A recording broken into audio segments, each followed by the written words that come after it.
teman-teman semuanya, bismillahirrahmanirrahim. Assalamualaikum warahmatullahi wabarakatuh. Waalaikumsalam warahmatullahi wabarakatuh.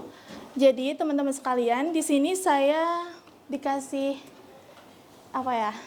dikasih kesempatan untuk menjadi tour guide ke Gunung Papandayan.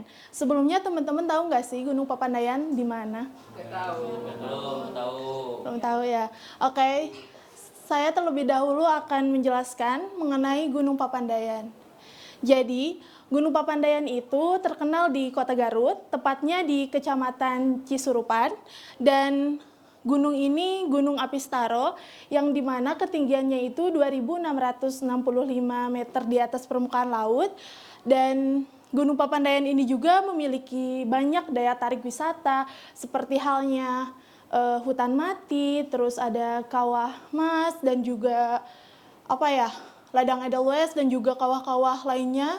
Dan juga tidak hanya itu ya teman-teman, di Gunung Papandayan ini juga banyak sekali daya tarik wisata yang dilindungi oleh pemerintah, seperti itu. Lanjut, di sini saya juga akan menceritakan mengenai legenda Gunung Papandayan, di mana sebelum dinamai Gunung Papandayan ini, menurut cerita rakyat, jadi ada warga yang tinggal di kaki gunung tersebut itu mendengar suara goib, dan suaranya itu berasal dari dalam gunung tersebut. Nah, suaranya itu seperti terdengar yang dihasilkan oleh seorang pandai besi yang sedang mengolah besi, terus menjadi benda gitulah pokoknya mah. Terus dan warga di kaki gunung tersebut juga memberi nama Gunung Papandayan, di mana Papandayan itu diambil dari kata pandai atau pandai besi yang artinya orang yang mengolah besi. Dan ternyata suara tersebut itu bukanlah suara goib, melainkan suara yang berasal dari kawah yang ada di dalam gunung tersebut. Seperti itu. Mungkin lanjut. Nah, di sini ada jam operasionalnya. Saya akan menjelaskan mengenai jam operasionalnya. Nah, jam operasionalnya itu dari mulai hari Minggu sampai hari Kamis itu jamnya dari pukul 7 sampai dengan pukul 5 sore hari, dan dari hari Jumat sampai dengan Sabtu itu 24 jam non-stop kalau dari Jumat sampai Sabtu. Nah, lanjut, adapun mengenai harga tiket masuknya. Di sini teman-teman itu bisa melihat harga tiket masuknya itu berada di pos 1, di mana pos 1 itu tempat pembayaran tiket, seperti itu. Jadi tiketnya itu sudah tertera di sini, teman-teman bisa lihat. Beda-beda ya, bervariatif harganya juga, ada mulai dari tarif camping dan lainnya, terus harga tarif wisatawan Nusantara, wisatawan internasional, dan juga pastinya kalau tarif harga hari biasa dan juga harga libur itu pasti berbeda. Nah, mungkin itu penjelasan untuk harga tiket masuk. Nah, kita lanjut saja untuk mulai trekking pendakian ke Gunung Papandayan. Nah, ya. Jadi Gunung Papandayan itu memang bakalan melewati 10 pos, di mana pos pertamanya ini ada di pintu gerbang utama pembayaran tiket. Jadi memang berbeda ya dengan gunung-gunung lainnya trekkingnya itu. Jadi kan biasanya kalau gunung lainnya itu pos satunya itu udah mulai trekking kan, udah mulai pendakian. Kalau ini belum, masih tetap di dalam kendaraan, seperti itu. Jadi ini pos satunya masih tetap di dalam kendaraan, dan lanjut ke pos 2 dan pos 3. Di mana pos 2 dan pos 3 ini berdekatan jaraknya, tidak beda jauh gitu.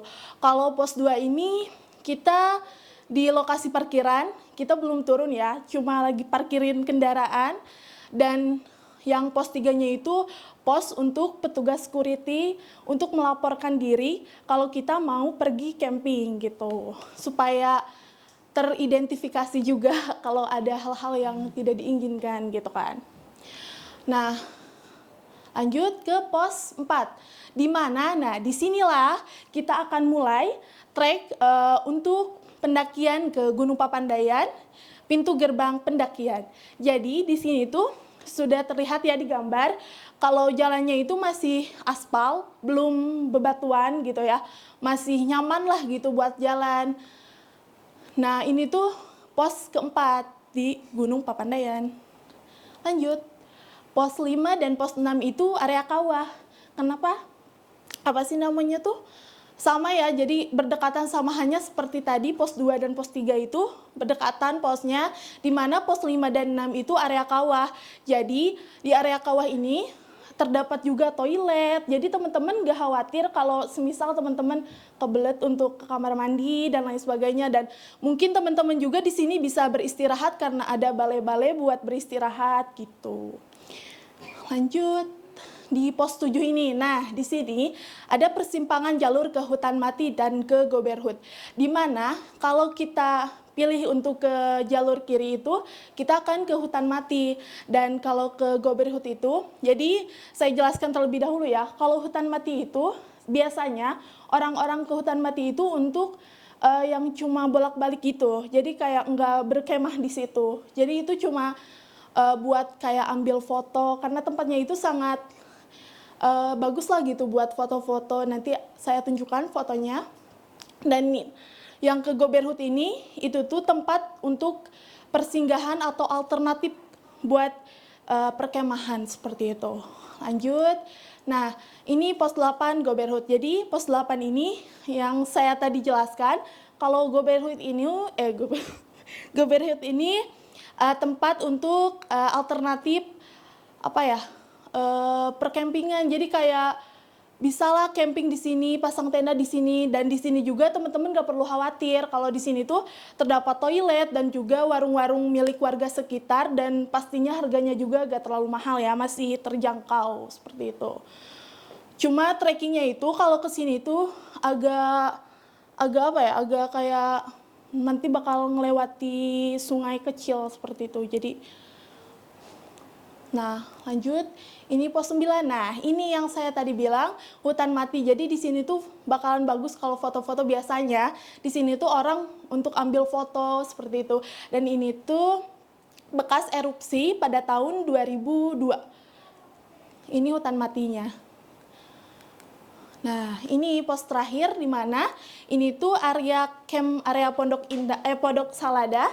Jadi area Pondok Salada ini tuh kebanyakan orang yang kalau camping atau pendakian itu berkemahnya tuh di sini, karena emang ini khusus untuk area camp Pondok Salada. Jadi di sini bakal banyak orang yang pasang tenda berkemah di sini seperti itu. Nah, jadi arah menuju camp Pondok Salada ini tuh kalau kita dari Goberhut, kita tidak jauh untuk ke area camp Pondok Salada. Mungkin itu sih 10 pos yang akan dilewati pendakian ke Gunung Papandayan. Mungkin teman-teman ada yang tertarik gitu untuk ke Gunung Papandayan. Pastinya ya harus, dan jangan lupa gitu teman-teman, kalau mau pergi mendaki pastinya harus tetap cek lagi gitu bawa-bawaannya untuk pergi ke Gunung Papandayan. Seperti itu mungkin. Cukup sekian dari saya. Mohon maaf bila ada kesalahan dalam memaparkan sebuah materi tadi, penjelasan tadi. Billahi taufiq wal hidayah. Wassalamualaikum warahmatullahi wabarakatuh. Waalaikumsalam warahmatullahi wabarakatuh.